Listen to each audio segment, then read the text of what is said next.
à tous et bienvenue dans ce nouvel épisode de l'œil de l'Obs. Celle que vous allez découvrir aujourd'hui fait pousser des courges et des tomates à parfois des dizaines de mètres du sol. Elle s'appelle Jessica Sbaraglia. Elle nous a donné rendez-vous ici au Monte Carlo Bay. Cet hôtel 4 étoiles fait partie de ses différents lieux de travail. Suivez-moi.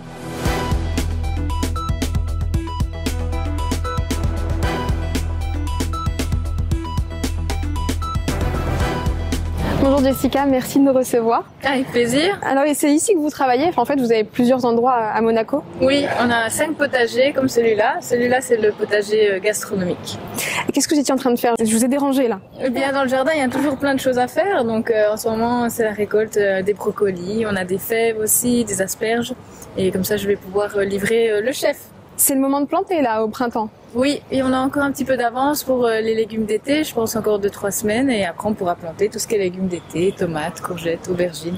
Alors vous travaillez pour le chef doublement étoilé Marcel Ravin. Oui. C'est une fierté pour vous? Bien sûr, absolument.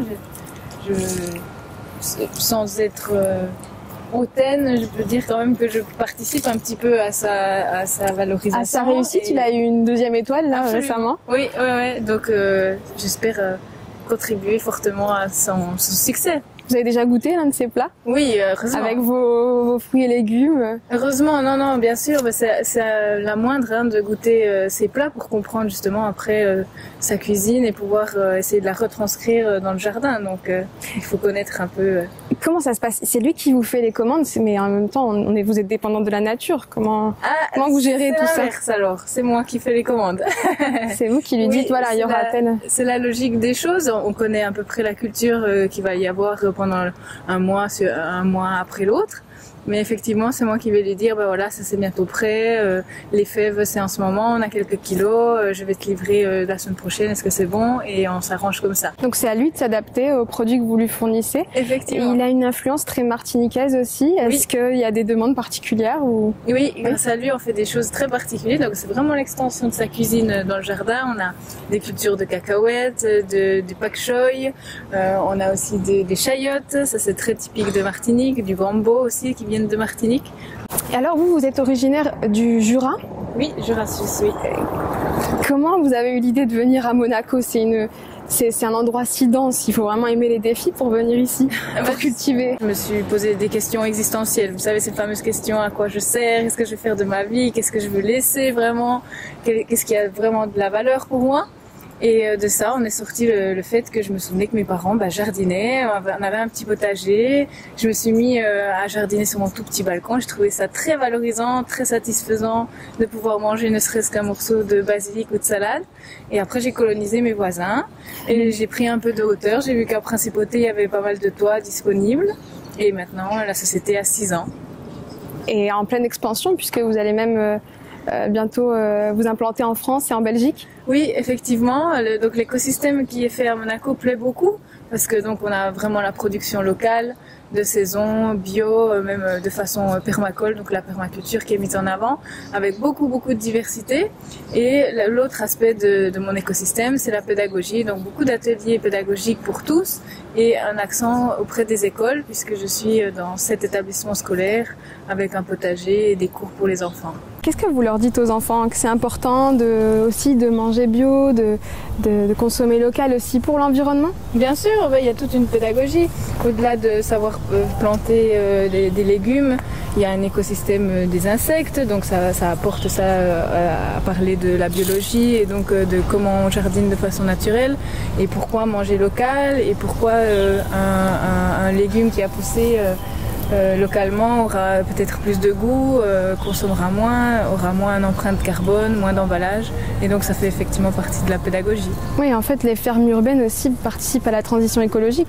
Tout à fait. Vous faites partie de ceux et celles qui sauvent notre planète un petit peu chaque jour. Sauver c'est un grand mot mais en tout cas on fait notre part pour sensibiliser les gens aux choses naturelles qui font du bien au corps. Bon alors montrez-moi un petit peu qu'est-ce qu'on a là en ce moment, qu'est-ce qu'on va livrer au chef? Eh ben, on a fait une grande récolte de fèves, on a fait des grandes récoltes aussi de brocolis. On a quelques récoltes d'asperges que vous voyez là. Ça, ce sera pour ce midi, pour, Oui, pour ce soir plutôt. On va les livrer tout de suite après. Ça, c'est typique aussi des cultures des chefs. Donc, c'est des brocolis violets. Vous avez ici le brocoli vert qui est plus commun, mais le violet donne un aspect différent après dans l'assiette du chef. Et puis les fèves qui commencent à pousser. Et donc, on va livrer. Je pense que ça sera cuisiné pour ce soir. Pour ce soir. Ouais. Tout près dans l'assiette. Exactement. C'est fou, hein? Oui, vous avez des retours des clients que vous croisez ici. Ils savent ce que vous faites là? Oui, bien sûr, ils s'intéressent, ils regardent quand on est dans le jardin, ils nous posent des questions à savoir qu'est-ce qui pousse en ce moment.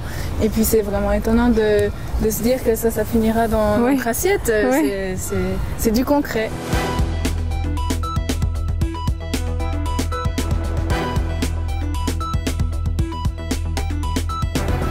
Jessica, vous travaillez aussi au pied de la tour Odéon qu'on voit juste là. Oui, dans le jardin de la copropriété, effectivement, on y trouve ce que moi j'appelle la mini-ferme parce qu'on a du maraîchage, des fruitiers, des poules et des ruches. Est-ce que vous nous y emmenez? Bien sûr, évidemment. Allez, on y va. Allez.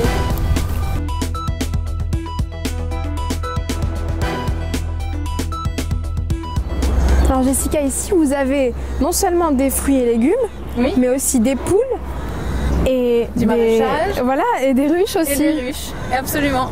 Et tout ça, vous les vendez où? Alors c'est toujours le même principe dans mes jardins. En fait, tout ce qui est produit dans la copropriété est vendu aux habitants de la copro, donc des locataires, des propriétaires. C'est toujours vendu à la tour.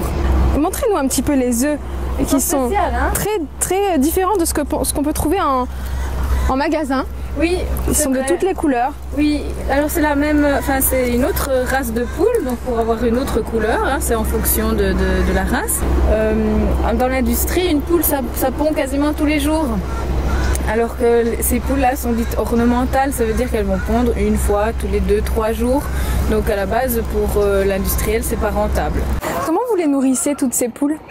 On recycle dans 3 établissements à Monaco, l'école des Rêvoirs, le Café de Paris et puis la cantine de Monaco Télécom. J'ai une sorte de box, c'est marqué la poule belle, et où ils jettent leurs déchets végétaux et tout ce que les poules mangent. Et grâce à elle, je recycle jusqu'à 6 tonnes de déchets végétaux. Merci beaucoup Jessica pour cette belle découverte. Je vous souhaite le meilleur pour la suite et vous étendre un petit peu partout le plus possible. Je vous remercie beaucoup, c'est très gentil. Merci. Et merci à vous aussi de nous avoir suivis et puis je vous dis à bientôt pour un prochain numéro de l'œil de l'Obs.